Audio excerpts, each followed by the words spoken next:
I hate the robot sound. Awesome, awesome. Lance LaDuke, welcome to the show.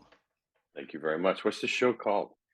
It's currently called the Musical Trek Artista. I'm on like episode 28, and then this Wow. particular series is gonna be. I've taken a long break, but this particular series is cataloging all of these interviews with famous euphonium players and trying to get inside the brain of what they like about the instrument to create a living resource for composers. It's a great idea. Thanks. Awesome. So, I feel like I've known you since you were 13. For everybody that's just listening, Lance and I were just talking about how, even though we've like had almost no interaction whatsoever, we met when I was about 13 when he was on tour with Boston Brass. So, Macomb, Illinois, man. yeah, tiny town, middle of nowhere. That's it's Oh, like the chamber musician's bread and butter, right? oh yeah. I feel like weirdly blessed having come from that place because like having a big enough university to throw money at the arts. Like I saw a Boston Brass and a Monty Wintz before I was in high school, Yeah. which Yeah. is like who gets the chance for that if you're not in a big city?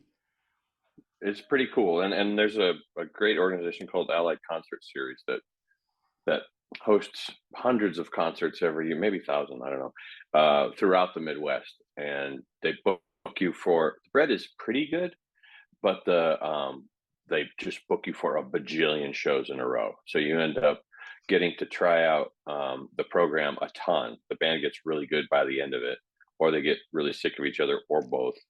And but you get to see, like Rugby, North Dakota, like places you never knew existed. Did you ever make it to Enough, Missouri? That might be my Uh, favorite town in the Midwest, just based on names. the name Yeah. not doesn't ring a bell now. Not too far from where I grew up is Climax, Michigan. There's an Intercourse, Pennsylvania. There's some good. There's a Hell, Michigan too. Yeah, that's awesome. There's a race there every year. It used to be when I was a kid. There was like a 10K or something, and it was like the race through hell. Oh, that's awesome. But that's not why we're here. No, it's not. No, it's not. Actually, Lynch, do you mind, since you're talking about Michigan already, do you mind like telling us a little bit about the early portion of your career? I think a lot of people Sure. know the later part, like the Air Force Band, Yeah. Brass Band, Battle Creek part. Yeah. Yeah. Well, I grew up in a little town called Niles, Michigan, which is about less than 10 miles to the Indiana border and about 70 miles to Chicago. So both of my grandfathers were musicians, and so music was a normal part of of somebody. It was a normal thing for people in my family to do. And so you know, I've told the story a bunch of times on the Junkies. It was, I'll kind of give you the broad strokes. A little bit of a tumultuous childhood, but whenever I was practicing, that was sacred time. So I practiced a lot, and as a little kid practice a lot, they get good. I was a trumpet player at the time, started on trumpet, and then had a hard time playing high notes. My face would turn purple, and I would nearly black out. And finally, in high school, my band director convinced me to switch to the euphonium, and it was stuck to water. I mean, it was like almost instantaneous because I had established a decent level of facility on the trumpet, and so then the fingers were all the same. The ear was fine, and then once I got a mouthpiece that was a better fit for my pie hole, then we were off to the races. And then, fortunately enough, my band director was a former student of Leonard Falcone Oh, from Michigan awesome. State University, and so um, he was quite a good euphonium player. Still, I mean, he played. In fact, he might. I think he's still playing in community bands. We've stayed in touch over the years. I mean, he and the other band director at the school really, as so many people have experienced, my music educators are the guys who got. They were guys in my case who really kept kept me on the path and helped me find an opportunity out of the situation I was in by the fact of my own effort. It's like I knew this was a thing that was within my control, and then I could achieve my goals by working hard. And so I asked my band director for lessons, and he said he wasn't teaching lessons at the time. So he was like, "Come here." So I went to the band office, and he took the Leonard Falcone and his baritone album, that first album, and he goes over to another thing, and he had all the music, all the sheet music for all the tunes that were on that record, and he was like, "Here you go." And so I just went and That's I awesome. memorized that record. And the first tune was "From the Shores of the Mighty Pacific" by Herbert L. Clark, and I think that was the first tune on the first side. If not, it was definitely a standout tune on that record. Memorized that. I memorized all of it. I mean, I knew all of it. And then I wanted to go to Michigan State. I needed to stay in state, and so I auditioned at Michigan and Michigan State. Now I'll save the, there's a rivalry there, but let's Yeah. just say I had a less than positive experience at the University of Michigan. I have now a ton of great friends there, and of course Dave Zirkel's teaching in the tuba euphonium studio, and Yeah. he's a good buddy. And so I'm not gonna do the thing, but let's just say it was night and day in terms of the way I was treated and just the level of respect for some kids showing up and playing. Yeah. And Michigan State was just like super nice to me, and but unfortunately, Dr. Falcone died just as I was graduating from high school, so I never had the Oh my opportunity to even gosh. meet him. But I'm in my lessons. Phil Cinder is still teaching there. He was a young Yeah. guy then. We were both young guys then. I think he's still older than me. I think he, at one point in one of my lessons, he goes, early on, first couple of semesters, he's like, what's talk to me about vibrato? And I was like, I don't know. And he's like, well, why do you use the vibrato that you use? And I was like, I don't know. Yeah. And he goes, well, where did you get it? And so I started talking about this record. He goes, well, my band director had this record. And Cinder goes over to his thing, and he said, was it this record? And I go, yep, that's that record. In fact, I wore the thing out. My band director had to get another one because I played it so many times. But just the fact that there was a record, like an album LP that had this Yeah. instrument that I was into. But he goes, oh, okay, now I know. All right, fine. So he knew where it was starting from, and he Yeah. sort of just gently nudged me into, a more contemporary approach to vibrato. Yeah.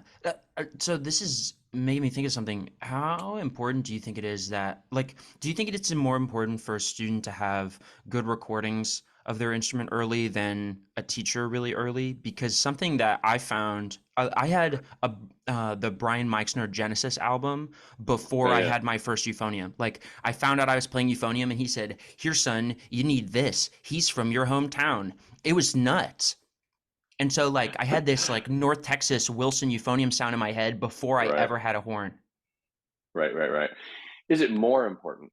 It is as important. I Mhm, mean, I didn't come from a family where we had the means for me to take lessons. So mhm, my first lessons were at Michigan State. And so what I would say is, by whatever means necessary for a student to get uh, a, an aural image of what an ideal sound on the instrument mhm. is vital, so that what the template is. Here's what the sound is, and I sound like this, so we got to get it to line up so that Yeah, it sounds within the parameters of accepted tone, color, approach, yeah, style, stuff like that. It's funny, with euphonium we get into, you cited a very specific style of euphonium playing, and I would say um, we're getting in the weeds now. I would say that there, in my experience, I have seen great reluctance among my colleagues, and I mean above, below, students to pros, sure. to accept a wider range of good tone quality. I've It's noticed this, that too. yeah. So Color is a thing that horn players, trumpet players, trombone players think about all the time. Tuba players yeah, even. yeah. But euphonium is kind of, no. If it's not the round and brown, we're not doing it right.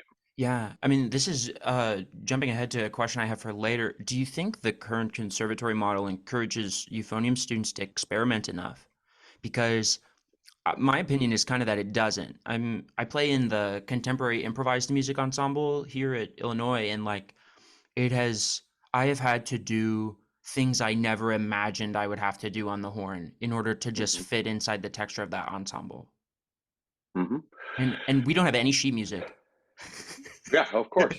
Well, I mean, the short answer to your question is unsatisfactory, but the answer is it depends. It depends Mm, on who's there and how open they are to um, other. It's like yeah.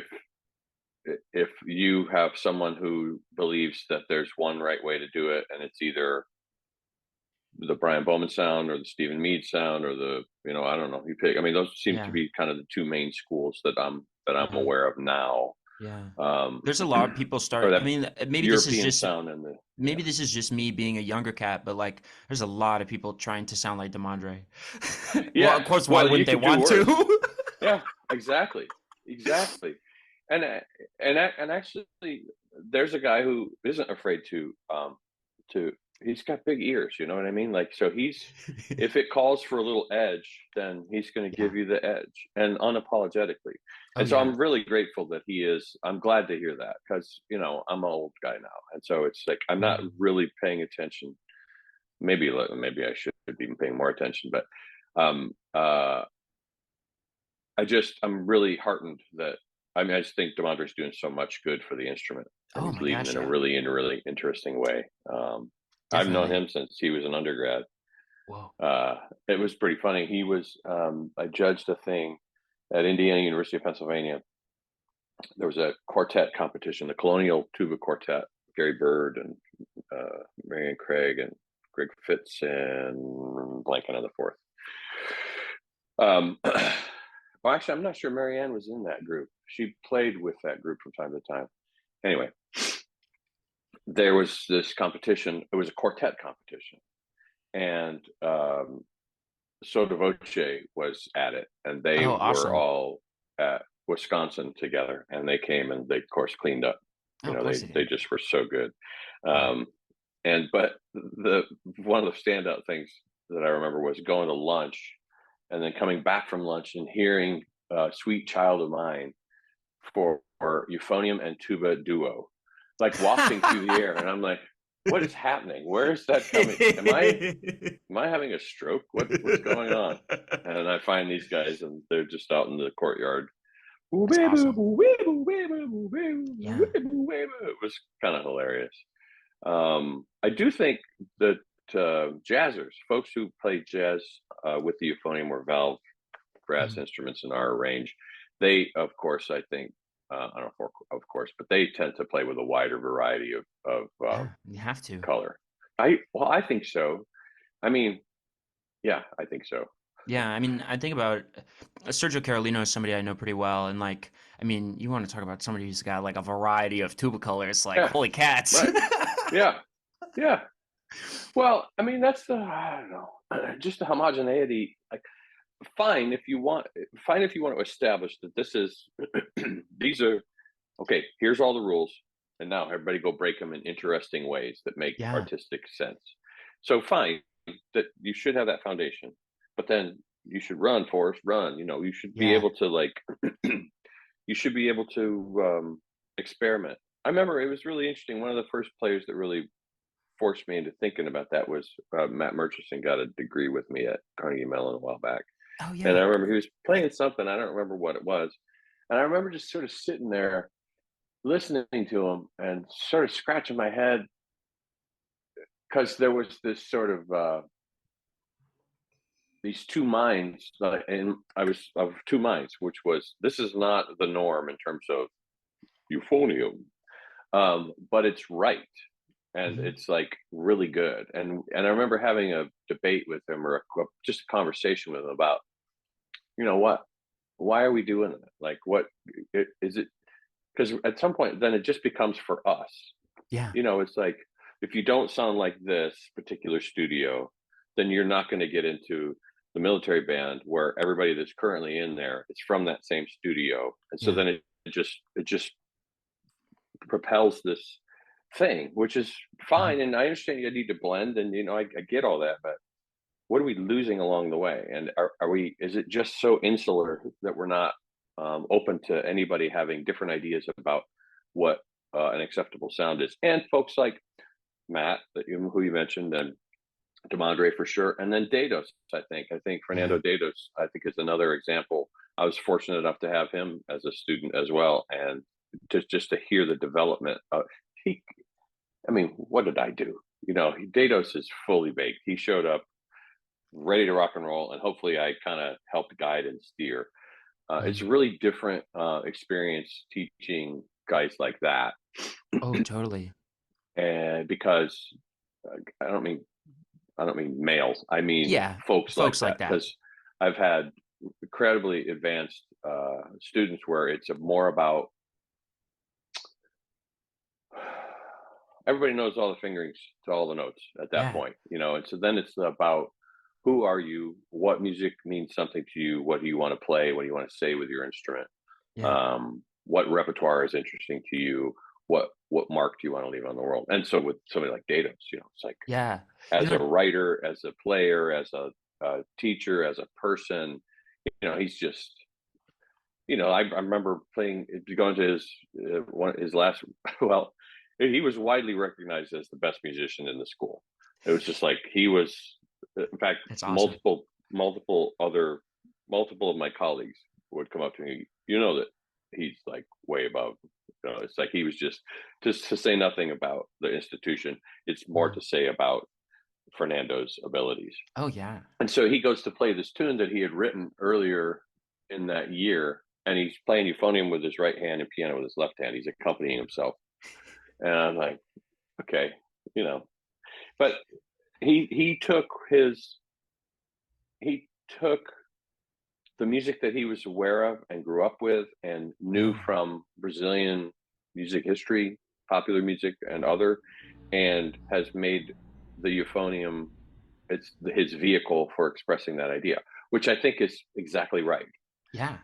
When we were in Boston, when I was in Boston Brass, one of the things we used to say, Jeff Connor used to say this in master classes all the time, where because we were careful to try and create all of our own arrangements. We didn't buy any stock arrangements. We didn't. Mhm. We were a cover band. We weren't playing original works, but Yeah. we had all arrangements that were unique to us. They still do.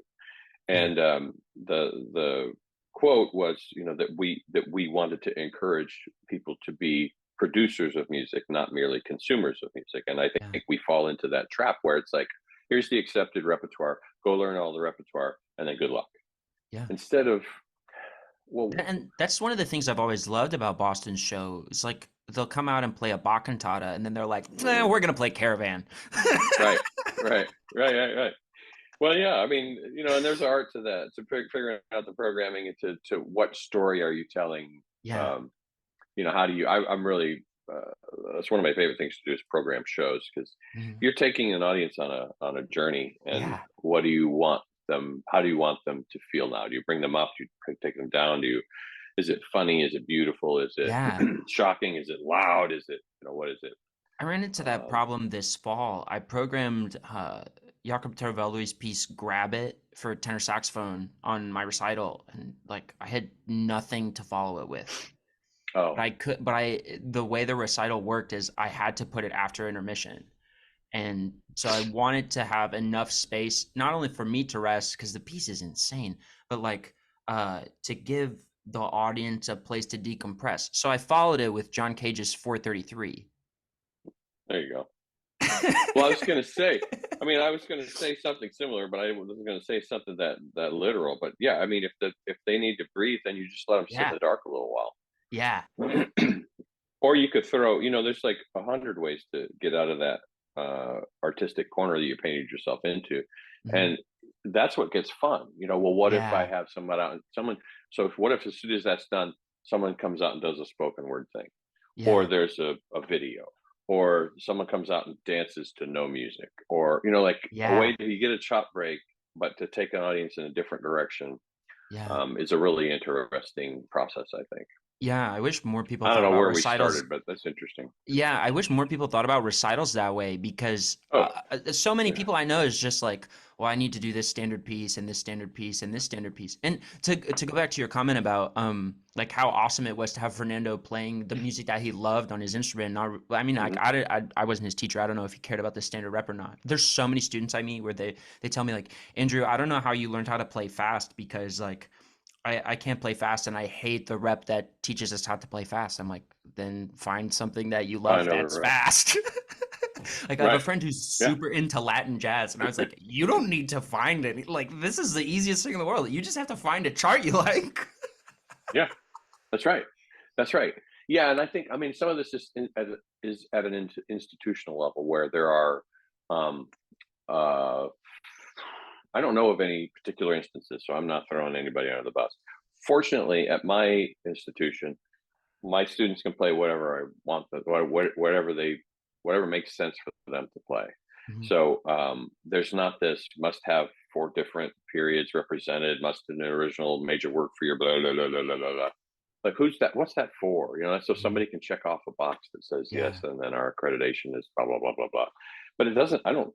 I'm not sure what good you're doing the student. So Yeah. if you allow the student to program works like you're talking about, or I had a student last year do her third year recital, and she's doing another one this year, and she called it demarginalized, and she played all music by marginalized composers, and she Oh, had awesome. a, one of the pieces had animation that was created by a student from the School of Art that accompanied a couple of movements of a Barbara York thing, and then she had a couple of dancers on a thing, and then Oh, she cool. had all these resources that people could look at if you wanted to find out more about the causes that she was passionate about. I mean, that's what's the downside to Yeah. letting her That's do like that? real art. It's real, Yeah, it's exactly. And real now she art. knows. Oh, okay. Yeah. And she played some euphonium repertoire and some borrowed repertoire, but it Yeah. all made it all. You know, it's like when someone comes to audition for me, I want to hear three things. I want to hear something pretty, something technical, and then something that is a surprise, like that you wouldn't expect to hear. I mean, I vet for that. Like Yeah. I ask people to bring, could be your favorite TV show theme or a some video game theme, or I don't care what. Just play me something that is important to you in some way. Yeah. Because we're too good at just playing for each other and this faster, higher, louder. Um, you know, it's like an Yeah. arms race from repertoire sometimes. Like, So this actually okay, gets into some of the heavy hitter questions that I have for this interview. What do you love about the euphonium? well, the first word that came to mind is the flexibility of it. I mean, I just think Mm. that there are certain instruments that lend itself well to the Bobo line, faster than Hell or Danny Boy, right? And Mhm. so, and ours happens to be one where it's very, saxophone's a good example of that. Tenor sax or any of the Yeah. saxes. I like the sound of saxophone. I know it's Yeah. a sometimes it's maligned, but um, I just think that it lends itself well to beautiful melodies and facile playing. And so then the world's your oyster. Because then, if you want to go look at Brazilian music or choro or foro, then fine, you got both of those there. If you want to look at tango, same deal. You want to look at, I don't know, the music of the oud or Yeah. Celtic music or Appalachian music. You have these beautiful airs and then jigs and reels in the case of Irish music or Appalachia. And we can pull both of those things off. And so I like that a lot. I also like that it's weird. I mean, that's just Yeah. me personally, and that I also like that there's. I was just talking about how we're so insular, but I like the fact that no one knows what it is, so Yeah. therefore it kind of doesn't. It is whatever we tell them, and that's what I guess frustrates me. Is it's like people don't know what it is. But then somehow there was a secret meeting where all the euphonium players got together and said, "All right, we're all going to play the exact same stuff." Like, Yeah. you nitwits, there's like a million of us. We can Yeah. each go in a million different directions and really change the conversation about what's the purpose of the instrument? What does it? And actually, I think there's the band Beirut, and there's a bunch of bands that you'll find there's some euphonium or baritone Yeah. or bass trumpet or flugabone that's happening in it. I mean, Balkan, uh, Hmm. it's the same deal, like Yeah. I mean, facile playing and beautiful it melodies. made it into Janacek's orchestral work, so it's definitely in vogue in the Balkans. I mean, the Sinfonietta calls for Exactly. two euphoniums. That's nuts, Yeah. especially for Yeah. Yeah. orchestral music. Like Yeah. what? Yeah. Yeah. Yeah. Yeah. Yeah. Yeah. I got to it's fun. I've got to play that twice, once with the euphonium part and Oh, once with the bass awesome. trumpet part. That's so And fun. yeah, it was. I mean, really cool. Like the the only times I've ever played with orchestras, oh, ever. Mhm. I mean, from college up, Yeah. Philadelphia Orchestra, Pittsburgh Symphony. I'm like, okay, that's pretty good. Yeah, it's a great That'll be track all right. record. Yep. So, Yeah, mic drop. I'm out. Yeah. the first time I ever saw Chicago Symphony, they programmed the Janacek Sinfonietta, and I had Mm, no idea what it was, and I was like, ugh, I don't know what this is on the program. I wanted to see like Beethoven or something, and mm. then two euphoniums walk out on stage, and I go, Nah, I'm here for Like this. what? This is pretty cool. Oh yeah, yeah. It's fun. Mhm. I don't know if that Well, answers your question, but yeah, yeah, totally. Actually, it made me think of something else. I was having in this idea of like we had the euphonium meeting where all of us decided like yeah, we're just gonna play pantomime, um, right. and well, and it's funny because like uh, pantomime has kind of become like it's either like the biggest meme in the world or it's the Glengarry leads for young euphonium Hmm. players, and there's like nowhere in between, and I think that's so Hmm. silly. But I wonder how much of this is uh, the nature of like the euphonium just being a pretty young instrument in the grand Hmm. scheme of things. And I think there's a tendency for a lot of collegiate euphonium players, especially in the States, to get kind of cynical where it's like, okay, I go to the tuba conference and I'm going to hear the Boccalari and pantomime about a million times and then I'm going to go home. Why am I still doing this? Hmm. Then in the grand scheme of things, like we're just a really young instrument. We have the time to be in. We're in on the ground floor. Like we can make this Right. whatever we want it to be. Right. Well, and Falcone, Brian Bowman, Stephen Mead, Yeah. Toro Miura, Marianne Craig, they did us and even currently, Demondre, Adam Oh my Fry, gosh. Yeah. they're creating a body of work and a body of scholarship, Yeah. particularly in terms of what Brian has done, certainly in the U.S. To establish uh, the depth of Yeah. the euphonium, but we've done a terrible job of describing the width of the euphonium. Yes. And so it's going to take, in my opinion, a whole bunch more people like Demondre and Dados and Murchison, among others. Callier in Belgium, France. I don't know him. I just know Europe. that yeah, he's just everything I've ever heard of his. I go, there's an artist. Yeah. That guy is really cool. Anthony, Yeah. is it My Callier? favorite. Yeah, my favorite euphonium player I'm sending people to right now is Thomas Rudy. I think Rudy's awesome. He's so good. he's like a perfect musician and has the most incredible euphonium sound I've ever heard. Yeah, and he's a super nice guy and a good Yeah. teacher, and he's creating new works, and you know, so that's what we need more of. And then you look at um, the we need some people to hit at the level that Rich Madison hit. You got Yes. Joe Dollard who could play circles around folks jazz Yeah. wise, and Ryan McGeorge who's done some really interesting stuff with that funk record that he did a while back, Mhm. and it's just hard because everybody's got to just do that on their own. It's like Yeah. we're counting on people doing that. Do you think Um, there's a hesitancy to record albums for a lot of folks? Because like I think it's so funny. People look at like Sergio's output and think it's downright crazy, but I don't think it's that crazy. I just think he plays with a lot of groups. yeah, I think so too. And it seems to be. I mean, I don't know. I'm making this up as we go here, but I get. It feels like that happens more in Europe. When we had Bente Mhm. Illvold on the podcast, she was involved with, I don't know, a half a dozen different projects, and this one Yeah. was euphonium and marimba, and this one was euphonium. It was a brass quartet, and this one was a Yeah. solo thing, and this one. And when we've interviewed uh, Thomas Gonch, you go look at Gonch's website, and Manozel, of course, is where he's probably most widely known. Then you go Yeah. look at the other number of groups that he's involved with, and it's Yeah. just like mind-boggling. So if each of those groups is only putting out an album every 3 years, but you're in 6 groups, then your output's going to be pretty crazy. Yeah. I mean, it's an interesting question. I don't know why I don't know why I don't see more. Maybe I'm not looking for it. Maybe it exists. So there's that. But why not an EP? Like, why not Yeah. release a single with the euphonium, just playing some cool thing that you're passionate about and just put Yeah. it out in the world? Like the notion that it has to be we have this perfectionist thing where, that, what is it? Perfection is the enemy of done. I can't remember. Right? There's a quote, like we're Yeah. so concerned about, oh, people are going to think I have Yeah. bad time, bad intonation, blah, blah, blah. So I'm just not going to do anything. I just have Yeah. to wait till it's perfect to put it out in the world. I've had debates with colleagues where I'm like, Yeah. I'm cool. Just like record me 24/7 and put it out, and I don't care. And they're like, Yeah. oh no, no, no, no, no, no.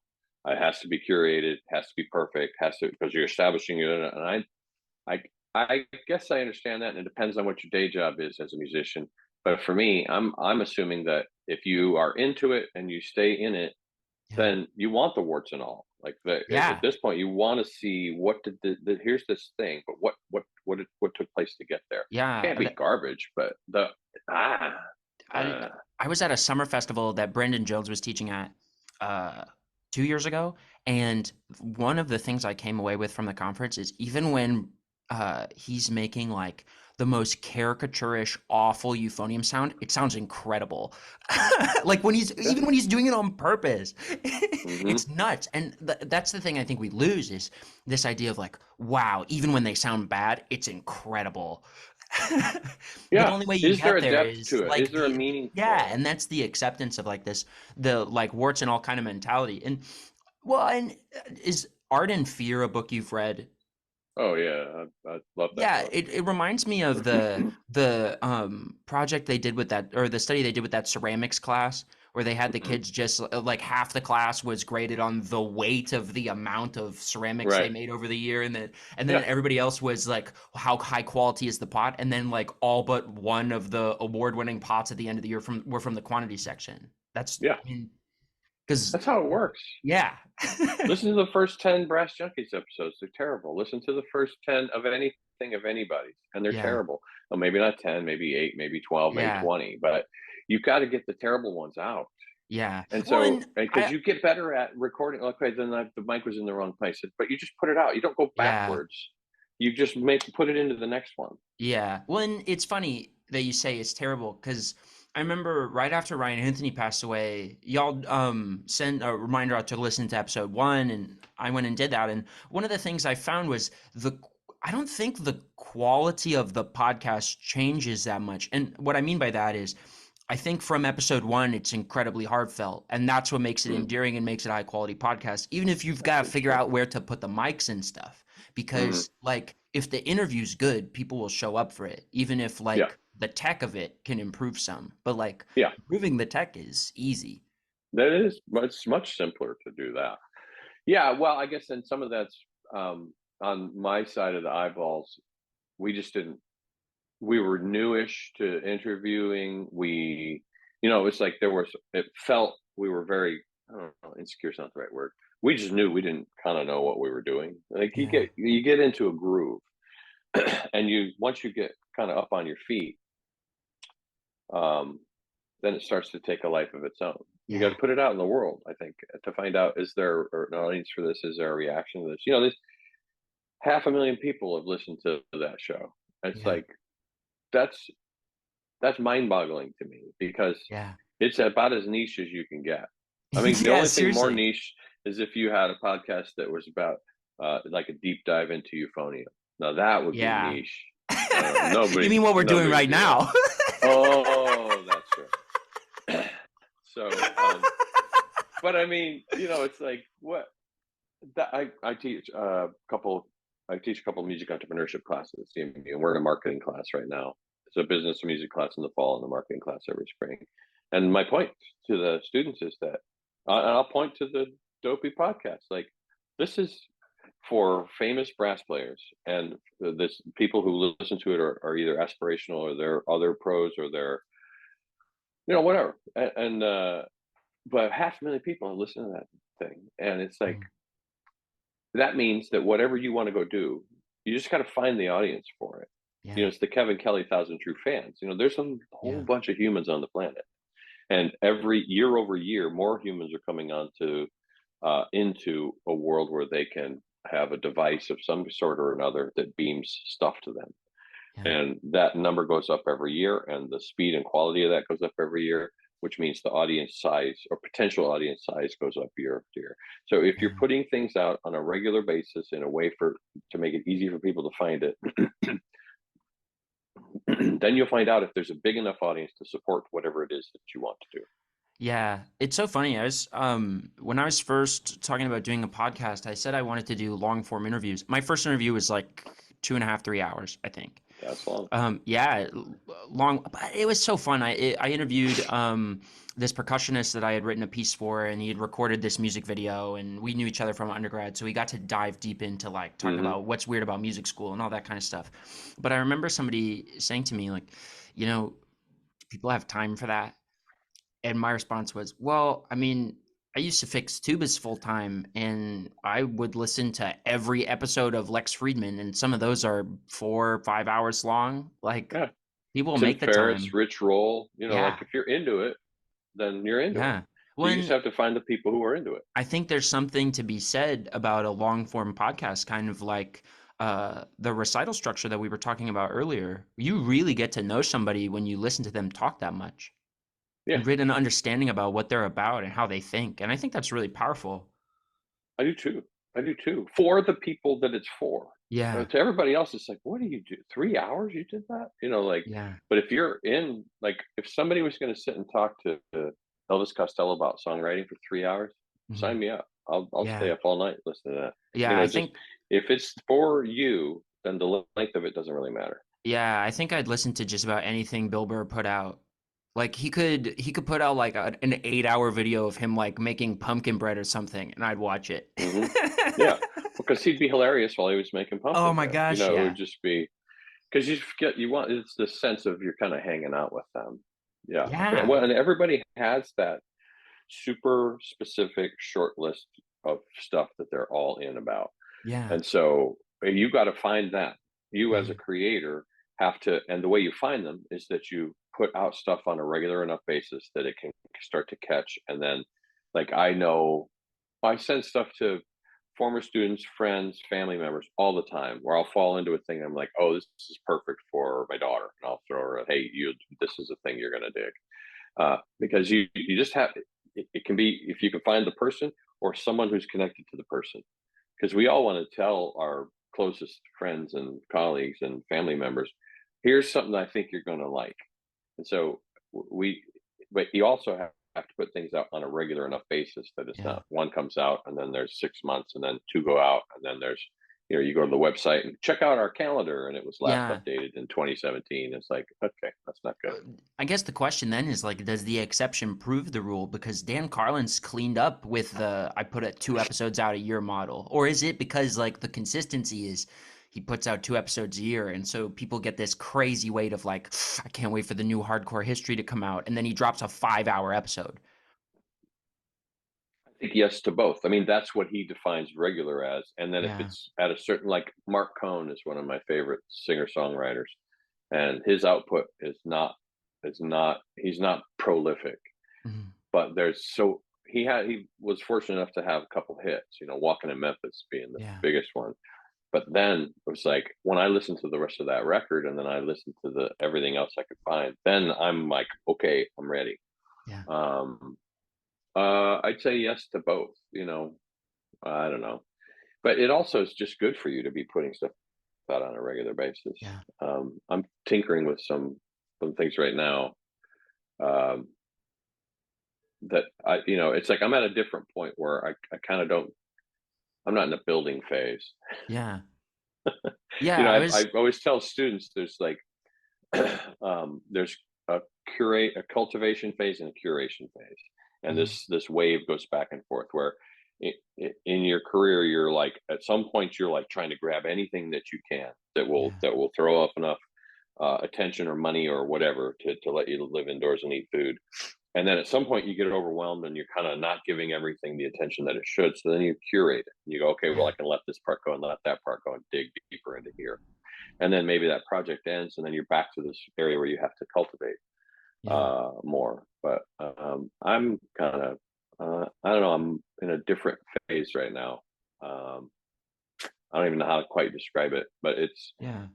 I mean, I've read about it. I mean, it's not an unexpected phase, but it's this, what do I want to do with the rest of my life part, where I've reached Yeah. whatever level of success I have, if you want to call it success or whatever word you want to Yeah. put on it. And I don't, I super, what do I want to leave behind Yeah. is a question, the legacy question, I guess. And so, Oh, totally. when folks get to about I'm mid 50s, Mhm. somewhere in that 50 to 60 range, people can often start to thinking along those lines. Oh, of course. But it's interesting. It's a lot more fun, and I'm Yeah. not in really a hurry anymore, which is good. I try to Yeah. be in less of a hurry every year because I So realize what's all that about. I guess the question for me is like, what do you think is next, or what are you thinking about for next? Because like, I don't want to like Yeah. make you think like you have to make a decision right here. But No, I mean it's a fairly short list. Um, I have a couple of albums that I want to record. There was one I talked about on the show, which is called Grooves, Relentless and Otherwise. And there's a collection of repertoire that has the word groove in it or grooves in it. mm. Um, Relentless What's that? Grooves being Yeah, the is the iconic most obvious one. Samplavian Yeah, Relentless Grooves. I love those pieces so those much. are great. Yeah, yeah, yeah. And so some of it's an homage. I mean, I'll forever be grateful that he wrote the Armenian one for me, Yeah, and just the that's one of my stories favorite behind them. And recordings. It's thanks. such a well, I mean, going back to like talking about the euphonium in a different sound, Armenian, Relentless Grooves Armenia is like, whew, that's it, man. That was heavy. That was heavy to do because Yeah, it was a super personal and emotional yeah, tune to him. Um, uh, but that's a million years ago. You know what I mean? yeah, Like that was people thought I was nuts when I recorded that record. Like, well, yeah, okay, because it had no normal repertoire. Well, now Relentless has become more or less, yeah, and Piazzolla has become yeah. kind of accepted repertoire. But at the time, nobody was. I mean, hardly anybody was playing Piazzolla. Mhm. Um, um, but yeah, I remember Sam was like, "You you want it to be hiya hiya how are ya hiya hiya how are ya or hiya how are ya hiya how are ya hiya how-" and I was like, "I don't care, man. All right, we'll do hiya hiya how are ya." Like, okay, cool. But yeah, it was just touched, grateful. So, but there's a bunch of repertoire that fits into that um, theme, for lack of a better way to describe it. And then I want to collaborate with buddies. So I want Yeah. each piece and each movement to be a partnership with me and probably a tuba player and probably a percussionist. Oh, sweet. But then also I've got like I don't know, three, 4 dozen comedy songs that I've never like recorded the right way. I mean, just like high Yeah, quality recording. I don't know if the right way is the right way to say it, but that I'd like to just have a document of those. But then the other thing, so that's kind of like clear. I mean, some of it is there's just stuff that I just want to kind of get out and put into the world for my kids, if nothing else. Just like here's yeah, the stuff that I did. But then that's kind of like closing out stuff from not a previous life, but stuff that's been banging around in my head that I just never had the yeah. time to put forward. But the other thing that's kind of interesting to me, I've always been interested in film, Oh, wow. and so I want to basically just make little short films, and That's awesome. but create the soundtrack for them as well. And Oh, so then awesome. it'll allow me to play euphonium, ukulele, percussion instruments, sing, do whatever, and just make the whole like kind of just like make this little jewel box, put it out in the world, and then go make another one. If people watch Yeah, it, dig, awesome. If not, fine. I'm going to go make another one too. Like, just there's a lot of interesting. We have this, there's a couple of paths to go down. I mean, I have a ton of footage already of stuff that I've just accumulated. We went, actually, it was January of 2020. We went to Malawi, my wife and I, and it was a thing through our church. There were four of us. It was the music pastor, the associate pastor, and then my wife and me. And my wife and the associate pastor taught these women in Malawi to sew and to make aprons and to make That's all kinds of incredible. stuff that they could go sell and make some money for themselves.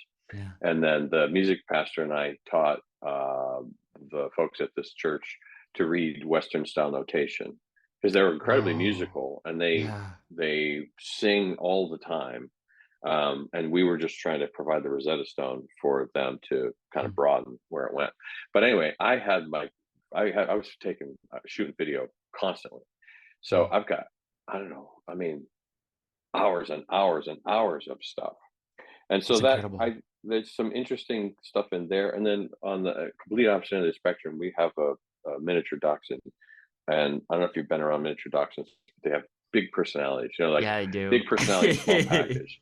And so she's hilarious. So I don't know if I'll ever pull this one off, but one idea I have is to make her the star of make a bunch of movie trailers in a variety of styles where she's the lead You in should the thing. definitely do that. You I should think it'd be definitely do pretty that. funny. You'd So break the yeah, internet. That would be incredible. she's she's pretty hilarious. She That's is, awesome. yeah, she's pretty funny. So, and that's just kind of the tip of the iceberg. I mean, Yeah. I don't know, just that's been a thing I mean, since high school, I've been interested and fascinated by movies. I've tried to write screenplays over the years. I've just like Mm, in another life, I would have gone to Hollywood and tried to break in, and yeah. maybe just I would have maybe never made it beyond being the guy who went to get coffee. But Mm, that was like it was always a dream and a goal and an interest yeah. of mine. And I'm like, well, I have all the equipment that I need is right there. Yeah. I mean, I can go buy fancy equipment, but we're back to the thing where I just need to put the first 10 out and let them be terrible. Yeah. And then I'll learn how to edit and I'll learn how to shoot and I'll learn how to do all that stuff. I mean, that's kind of what Tarantino did, right? He like Yeah. just studied, I mean, he just watched a zillion movies and then decided Yeah. like this is what's good. And he's only Yeah. made like what, 8 or 9, and they're all incredible. Nine. I think he's got one more, I think. Yeah. Yeah, Yeah. it's Yeah, kind yeah. of And then nuts. what's he going to do? It'll be interesting. Like, what's his creative output going to be then? I've heard It's going to be a interesting. limited series is in the mix because it's not a Oh, good. film. Yeah, I'm Yeah. excited to see what it is. I could see that. I could see that. That makes a lot of sense. Yeah. I mean, he worked in a video store and he just absorbed Yeah, all of it. So, but we need we need people to do that with the yeah, euphonium. We need people yeah. to absorb and react and Mhm. use this as a tool, not as a means to establish, yes, we're just as good as the other instruments, and yes, people should Yeah, write for it. I mean, okay, fine, fine. But some of us, like, all yeah, right, not everybody go in that direction. Some of you go in that yeah, direction, or that yeah. direction, or that And direction, or that direction. that kind of gets to that old saying, comparison is the thief of joy. If we're spending all of our Hmm. time trying to tell everybody we're just as good as all those other people, rather than just saying like this is what's cool, it's Hmm. never going to happen. Yeah. Yeah. I mean, I can't tell you the number of times I've had a situation with a student who comes in and I see it coming, but then they finally one day will come in and go, I don't I don't really want to play the euphonium repertoire anymore. And I'm Yeah, like, I know. And that's fine. And it yeah, got you here. And so yeah, it's not I don't mean to poo-poo it all. Um, but it's a means to an end. It's not the yeah, end in and of itself. And I think for too yeah. many of my colleagues, it's the end in and of itself. And definitely, and I mean, there's jewels of the euphonium repertoire that are dramatically underplayed, and some of it's because of how challenging they are. I mean, I Yeah. remember when I was working on the Linklaw Concerto, I thought the second movement was the most beautiful thing ever written for the instrument, but Yeah. like 99.999% of euphonium players will never be able to play just the second Yeah. movement, let alone the two that go next to it. Yeah. Yeah. Yeah. Yeah. Well, I remember when Yuka Millis came over to Falcone and played that. It was brand Yeah, new. It was still like written, like handwritten manuscript, yeah, and it just sort of put me on my heels. And yeah, there's definitely pieces like that in the repertoire, totally. or movements of bigger pieces in the repertoire, and Mhm. even up to like pantomime is much maligned. It's a cliche now for our instrument. Yeah, I've made a It's a nice tune. People Oh like it. yeah. It goes together pretty well. I've made a bunch of money playing it, a bunch of money. Like people either want, Bluebells of Scotland or Yeah. Pantomime. It's Yeah. like that kind of tune. I played a masterclass for Misa Mead earlier in December, and it was up at Elmhurst College in Chicagoland, and Mm. uh, the tuba and euphonium professor up there was telling me that Steve got COVID, so he wasn't able to play the concert or go to the masterclass, so Misa got to run everything, and uh, when she came into the band rehearsal, they're like, "Okay, here's your stand. We've got everything set up for you. Are you going to be comfortable?" And she just took the stand off stage. Like, I don't need this. I'm playing pantomime. I was like, man, I'd love to have that kind of authority on a stage. That'd be incredible. It's like everything else. Yeah, Go do it a bunch of yeah, one times. day. Yeah. But just get out there. I mean, it doesn't matter Yeah. who it is at some point, just get in front of Oh, people. Like, totally. it's hard to, when I was in the quintet, I don't know, I figured out at one point, I counted it up for some dopey reason, but I think I've done a couple thousand performances. Whoa. It's like at that point, you just like, it stops being so mysterious, you Yeah. know, and the judgment of others becomes less, um, not, it doesn't sting so bad. Like Yeah. I know if a thing went well or didn't go well, and I Mhm. don't. I mean, you know, if you want to boo, boo. I don't care. Doesn't Yeah. like, but yeah. But you figure you come up in conservatory style training, or and even through your music education program in high school, and all you're told is, no, that's wrong. This is you got to fix that. No, that's not good enough yet. That's not good. Yeah. And so you come up in that mentality, and then you might perform 4 times a year, 2 concerts in the fall and two in the spring if you're lucky, or Yeah. marching band show. And then at college, like you do 2 solo performances, Yeah. or if you happen to win a chamber music competition or a solo competition. But I did it at Michigan, and I didn't understand this was weird, but I did a half recital every year. I was at Michigan State for 5 years, so I did a half recital for I think 3 years, and then 2 full recitals. Every year, I was just going to do a recital. Yeah. And so you get through a lot of repertoire, and I had a super encouraging teacher and great friends that would play along with me. And it was just, I played in every group that would have me. And you just, that's how you do it. It's like, Yeah. imagine you're like a basketball player and you like put all this time and effort in, you study all the grades, you practice, you practice, practice, but you only play 4 games a year. Like, Yeah. huh? What are you Yeah. talking about? Like, that makes no Yeah. sense. You'd probably have really great technique in isolation, but you'd never play well under pressure. Yeah, and it's not a perfect analogy. I understand, Yeah. you're learning the repertoire, and so then it takes time to develop that repertoire. But at the same Yeah. time, like But if we go connecting to back the to a couple energy of of other ideas, people and being able to feel the groove of the ensemble and what it's like to be in the space and to feel how the audience is reacting. I mean, I guess it's a little bit different at like a classical music concert, unless you're playing with like a chamber group in like yeah. a bar or something. But like uh, this is why I enjoy studying stand up so much. That's the art form. It has to be like sort of a hypnotic give and take rather than Yeah. just like I play the thing, they clap. Well, the audience is part. I mean, you can't. You can practice memorizing jokes, but Yeah. until you get in front of an audience, you don't know what jokes are funny. You think you Yeah. know, but I mean, that was where I had great. One of my great gifts as a performer was playing the my first stint with the River City Brass Band. um, was by then I had done I'd done improv comedy in DC, and then I had done a lot of mic time with Brass Band of Battle Creek as well. Yeah.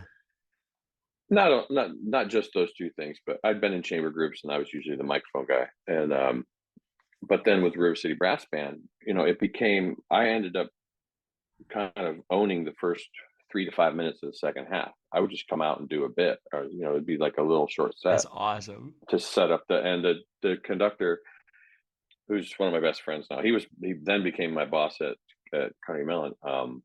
He would say, "Make this one musical, or could it be about this topic?" Or he just completely left. It was hands off, but he would say, "Okay, not music, like just Yeah. like jokes or And so, and at the time, the band would do 7 concerts a year in 9 different venues. Whoa. And so you get, I get to go try it out in the first.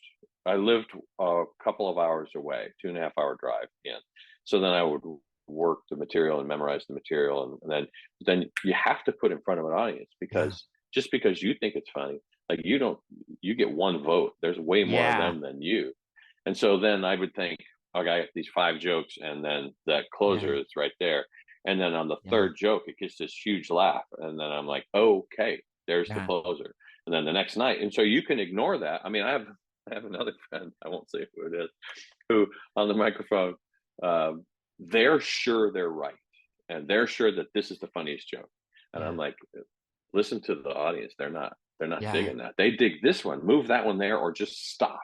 Yeah. Just like stop at that third joke. No, no, no. It's not. I think I delivered it wrong. I don't think so, but try. Yeah. And it's like, if you're not, but that's what is required, and that's what we don't get enough of, is to just that Yeah. in jazz more so, Yeah, that and you have to uh, be a serious artist to have the foresight to see like I need to leave this exactly the way it is. I mean, think about somebody like Norm Macdonald who's like the king of like I'm gonna do this joke even if nobody laughs because I know it's good. But he yeah, earned that. I mean, Norm's one of the greatest of yeah, all time. right, right. Well, and I never earned it, but sometimes I would do that too, Yeah. and then I would I would use the fact that people didn't laugh to say, I know that you don't think that's funny, but I like that joke, so I'm leaving it in, and then that gets Yeah. another laugh. I build a Yeah. tag on it, You and I just yeah, like, you I'm can doing it cut the tension differently. And so the totally. joke is the fact that nobody laughed at Hmm. it. Yeah, and That's getting awesome. used to that, because there's like this palpable, like, you bam, like, you're driving, then here's the payoff, and then crickets that like hits you Yeah. like a, "Ooh," and if that throws you off, you're sunk. But usually I'm just like, really, you didn't like that? Like, what? Like, all right, fine. So that's not your bag. Cool. We'll go in another direction. And just, it's that if you don't have that level of confidence, because the Yeah. audience senses fear. Like if they know that you're spooked, then the whole vibe changes, and they start to feel a little bad for you, and they get uncomfortable, and they're shifting in their seats. But Mhm. if you come back from a no laugh with something like that, then they're like, okay, I'll see Yeah. what else you got going on. Like, I'll hang in there. That's all right. You just took one on the chin, but you're Yeah. still kicking. When there's like it's so funny. I remember the first time listening to the Junkies when y'all mentioned that like the brand is like beating a joke into the ground. I think there's actually like a pretty serious art to that because it can become derivative really fast. I mean, that's the Hmm. difference between uh like Jens Lindemann's chop problems and Right. Bazinga because Yeah. you know what I mean? It's like, Yeah. oh, he said Bazinga, so we're supposed to laugh versus like all of us knowing that like Right. there's no well maybe Jens has chop problems but given the amount of playing I've heard him do in the last couple of years probably doesn't. His chop problems are the least concerning of his problems. He called. What's like? I never hear from him. Like every once in a blue moon, I'll hear from him, and it's Yeah. usually just like, it's always weird. But he did this piece. There was some Greek god, or it's like Zeus or some piece that was written for him that's got this god concept thing, and there's a voiceover thing at the beginning of it. And when it first came out, he was in town doing something here in Pittsburgh, and he's like, "Hey man, would you read this thing?" And they're gonna play it over the loudspeakers before the thing, and and then the blah blah blah. I did the inner world, so I did that voice thing, and then like, probably 10 years ago, I don't even know. So then, like 6 months ago, he's like, "Hey man, I need that thing. I lost it. Can you send it to me?" I'm like, "No, I don't know where that is." So I like had to record it again, and I was like, I just did it with my phone. I'm like, you're gonna have to kick this up. Like he goes, I need it like Yeah. today. I'm like, okay, well, I'm gonna use my Hollywood phone. style. You put it, yeah. And so I just like, in a world. But That's yeah, he's a awesome. goofball. Yeah, Yeah, he is. pretty I funny. met Jens for the first time at the Midwest Clinic this year. It was kind of Mm, fun. Yeah, yeah, yeah, we saw each other and we're both wearing like the wildest suits in the place, and it was kind of like that Spider-Man meme where we're like, yeah, exactly. Yeah, it yeah, that's him. was really That's silly. Yenzi. It's very silly. Yeah, he's nuts. He's Cool. not right, but we all laugh. It's okay. Awesome. Cool. I have a couple of quick things before we tie it up. Cool, man. So we talked a lot today, but now I kind of want to get specific. What are a couple of your favorite euphonium excerpts? Excerpts? You mean like band excerpts? Band, orchestra, like use in a piece is kind of what I'm thinking. Um, The idea is I want to have like a codified resource for people to come back to and say like, okay, and sure. I don't need like a whole laundry list, just like two or three of your favorites. My plan is to do excerpts, solos, and concerti as like three different areas. So like No. if one or two that you really like and why, and then I want to do least favorites too. Well, um, one of my favorites is When Jesus Wept. William Yeah. Schumann. I just think that's just, I think, one of the greatest things that we get to play.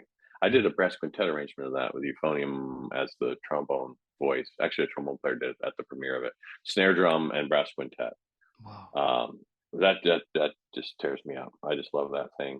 A piece that I appreciate, but I don't really like. I appreciate it for. It's actually not a terrible tune. Is the Schoenberg theme and variations. I Yeah. appreciate that he put such a major solo for the instrument, major composer, major solo in a work. Um, I mean, it's hard to go wrong with Granger. Mhm. You choose. There's like a ton of those. Um, the ones that I've, whether they're good or bad, the ones that I thought were super fun to play was like Roman Carnival and um, I was in Air Force band, so the Claude Smith Festival Variations. I Yeah. just thought that those were really, really fun to play. I don't know if they were any fun to listen to, but they were super fun to play. Yeah. Like Fingal's Cave, those just like notey. Yeah. They're We gotta just play 10 athletic. billion notes per square inch. Yeah, Yeah. yeah, and then not every tune works like that. Like Yeah. I freaking hate Melody Shop. I've always Yeah. hated that tune. I don't dig the I don't know. I don't dig that tune. And I get Yeah. that it's hard, but it's like my teacher Tucker from Akron had a picture that was ripped out of a magazine stuck to his door, and it was a picture of a hand grenade. I don't know what the ad was for, but it said just because it's loud doesn't mean anybody wants to listen to it. I was like, well, Yeah. that's kind of how I felt about melody slop. Like it's Yeah. just okay. I mean, cool, I guess. Yeah. I And part of that mean, was, they would just this dog and pony show at the end of the Army band conference where they parade yeah. us all out on stage and they do it at like Mach 7. Like, Yeah. okay, that's fine. I was at the iTech in 2019 and I was sitting with Mark Carlson for like the Hmm. final Fountain City Brass Band concert. And Oh, we're in like the upper balcony, and as they parade all of the solo artists from the whole week out to play Melody Shop, he goes, Andrew, what do you notice about this? And I was like, I don't know. They're all playing super fast and it sounds perfectly clean. And he goes, look on the far right side of this stage. And Brian Bowman is 10 feet from the nearest stand. Everybody else has like pages of music open. oh And yeah, he's just flying through it like it's yeah. no big deal. I could stand up and play It that was thing tonight. I've done it awesome. so many times. It's like Yeah. it just gets beaten into your head. I don't Yeah. know. Those are the ones that come to mind, I guess. Cool. What about solos? And so for solos, I mean non-concerti specifically.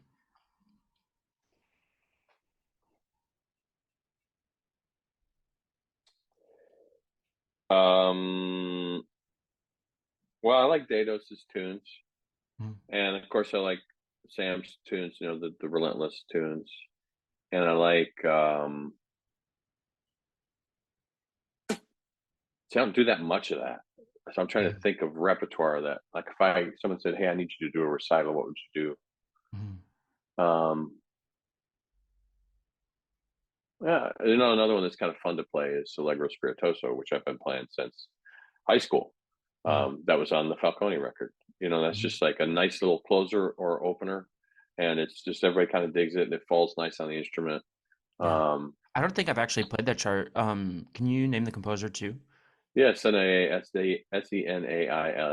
a violin tune from Oh, awesome. 1700s, I think, or something. Falcone transcribed it.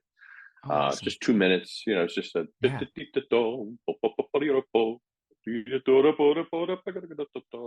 That's not. I dig actually the Mazurka is that Nicholas wrote. Nicholas Yeah. Falcone's Mazurka is a cool tune. I dig. There's this. It's not a euphonium tune, but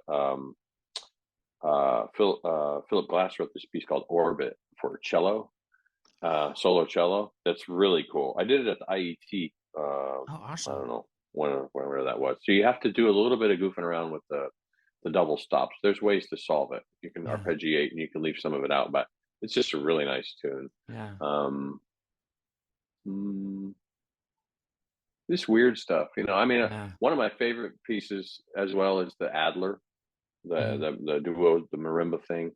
Hmm. I thought that was really nice. I like the Jan Bach tunes. I guess Hmm. those are more of a concerto Yeah. length tune. Um, I Yep. feel bad. I'm probably blanking on a bunch of stuff. I've got students that are digging into my student who I mentioned that did that demarginalized record.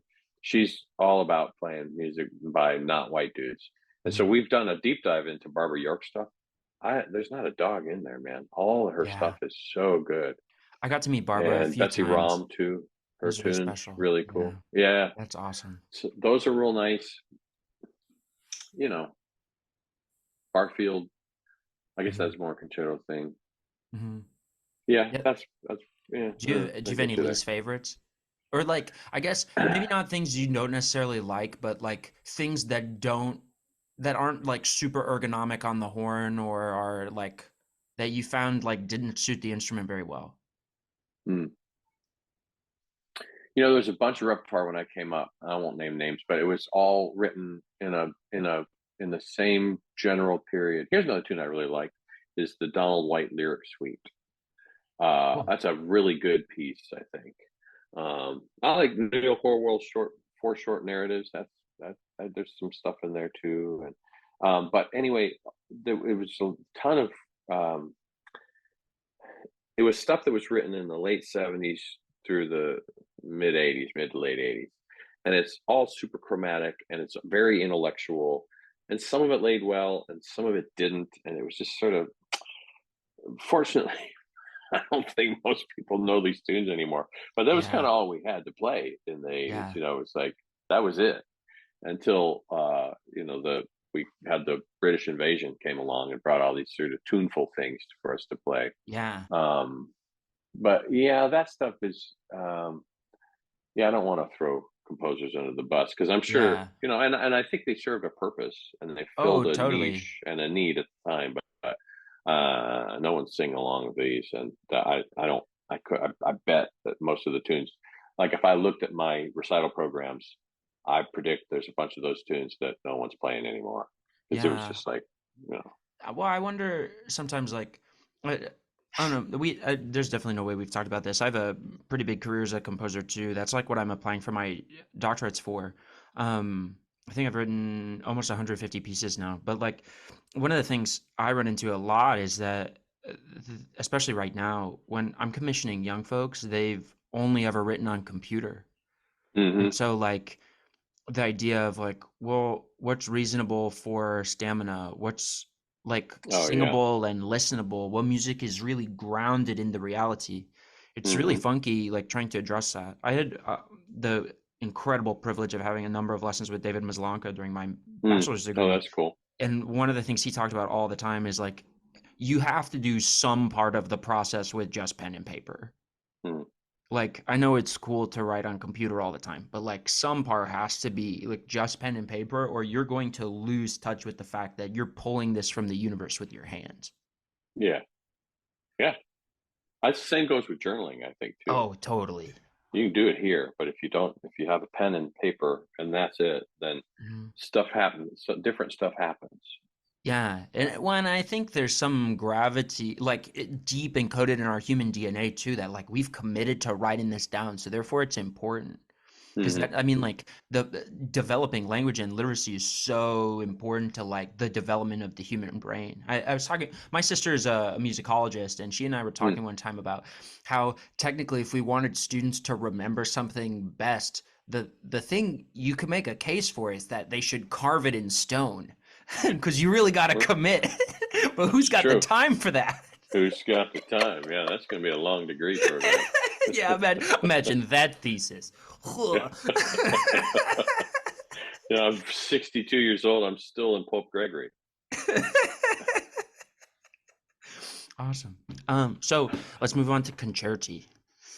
What are the faves? Charity. I've always been a fan of the Horowitz.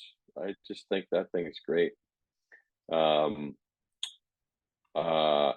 one that I wished got played more, and probably I'm responsible for it not being played more because I don't play it more. Is Brian Bauman just wrote a piece for me that it was for the one of the anniversaries of the Falcone Crossroads.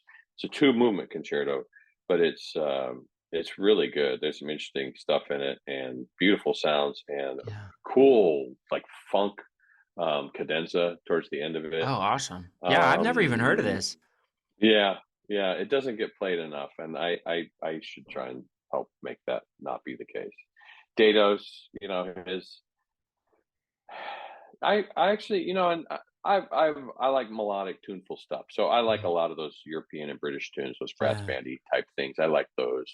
Um, well, the jambok tunes like that I mentioned before. Those I just feel like, the Linkala, Yeah. um, Jenkins, Barfield.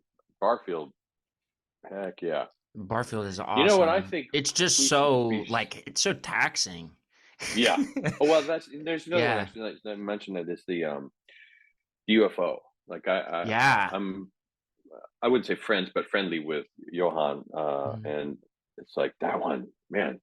You just you just like Yeah, punching it's yourself. But nuts. there's some cool stuff in it. I just think it's a nice tune. Do you think the Cosma is Uh, overplayed? oh, that's a good question.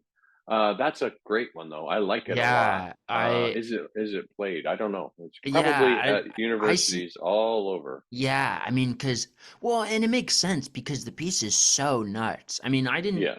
I knew how to play fast, but like, I didn't love playing fast music until I played the third movement of the Cosma, because Hmm. there's just something about like being everywhere in a second that I loved, and I never felt like a string player before.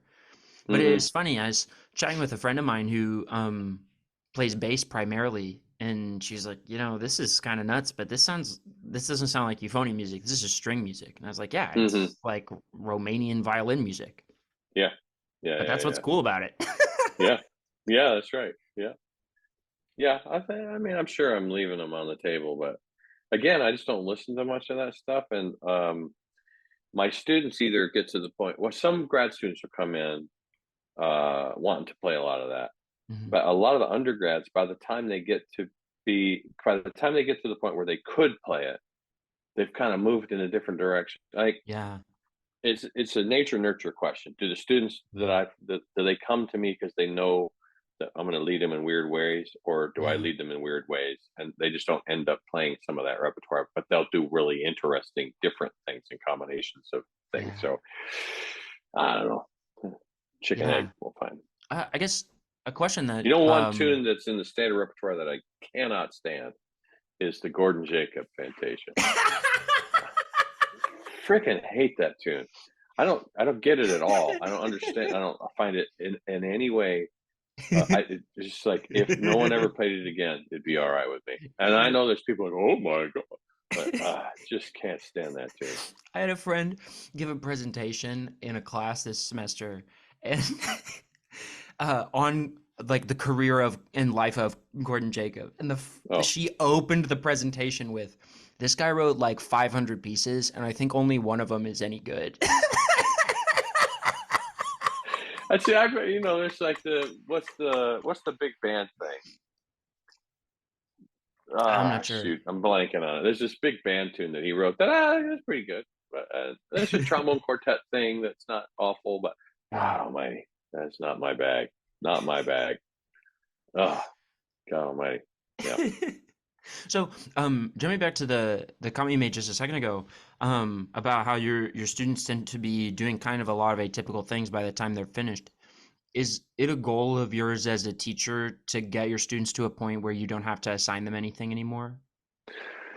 That's interesting. Is it a goal? I don't know. My goal is to teach them I hope that they know how to fish by the time they leave. You know what I mean? Yeah. Like, I don't. if I just have them, you click off all these boxes and then I'll send you out in the world. I don't think I'm Yeah. doing them a service. So I try to meet them where they are.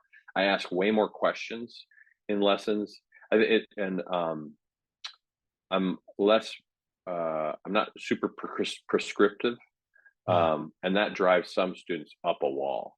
I try and be as clear about it as I can, but sometimes if you come in and you're 18, 17, 19, like you don't understand what this old man is saying to you. Like you Yeah. don't understand what that ramifications that are. And then at some point they're like, can you just tell me what to do? And I'm Yeah. like, I could. How fun is that? None at all. Like, why don't you Yeah. tell me what you think you ought to be doing, or where do you think? If there's like, okay, we have some intonation, there's like the nuts and bolts stuff that we need to deal with. But in terms of Mm. direction, repertoire, I had students like, I hate Arvins, or not Arvins. Yeah, Arvins. I hate Arvins. And I'm Mm. like, fine, find me a suitable substitute that you dig Yeah. that does this, and then we'll do that. I don't like Rochute. Fine, find me a suitable substitute, and we'll do that. It's okay with me. It needs to be able to do this, needs to have these characteristics, and so then they have to, oh, what does that mean? What is this? Like cause them to think. I'm fortunate, well, I'm fortunate, full stop. But at CMU, not just CMU, but one of the, there's other schools where this is the case. You must not only be a fantastic musician, but you got to be smart enough to get into CMU. So Yeah. I'm very fortunate to attract really intelligent young players. Mm. And then I have just been a guy who's always questioned authority. So I'm Mm. sure some of that has rubbed off. I've we have a student advisory board at Carnegie Mellon, and historically there's disproportionate representation of euphoniums on that, and they That's are awesome. an awesome force, and they're That's known sweet. everywhere. And people are like, "What is the euphonium? Like, what we teach that here?" That's But awesome. they're making a mark, and that's what That's I really hope they'll special. do. I feel very fortunate. I mean, it's really a cool That's so thing. cool. Yeah, I'm spoiled. It's pretty good. Awesome. I think this is a good place to tie it up. Lance, thanks so Cool, much. man. It Yeah, was of really course. great chatting with you. Very fun. Awesome, awesome. More Where coffee. can folks find you? I don't know, man. I'm Everywhere? in Pittsburgh. It's the internet. Yeah, yeah. Actually, That's another like project that I've been putting off. I need to revamp my website because You and me I both. want it to kind of be a collect. It's like it has. I've done a bunch of stuff, and I want it to serve kind of more as a record than as a promotional tool anymore. And Mhm. so that's a very different thought process, and how you sort it is different. So collecting written works and comedy things and euphonium stuff and chamber stuff and large ensemble stuff, and Yeah. there's like just a bunch of video stuff. So, but you can go there. I mean, it still works. All the links still work. But yeah, just hit Yeah. me up. And I Awesome. don't go on social media that much anymore. I mean, either. So, just send me an email. Yeah. You can find me lots of ways. But yeah, I'm Sweet. happy to answer questions or talk to folks. So Awesome, awesome. Thanks so much, Lance. thanks for your time. Yeah, absolutely. We hope you've enjoyed this episode of The Musical Trick Artista, the podcast. You can find us online at mcgowanmusic.com or listen on your favorite podcast platform. You can also visit us at Andrew McGowan on YouTube or Music McGowan on Instagram.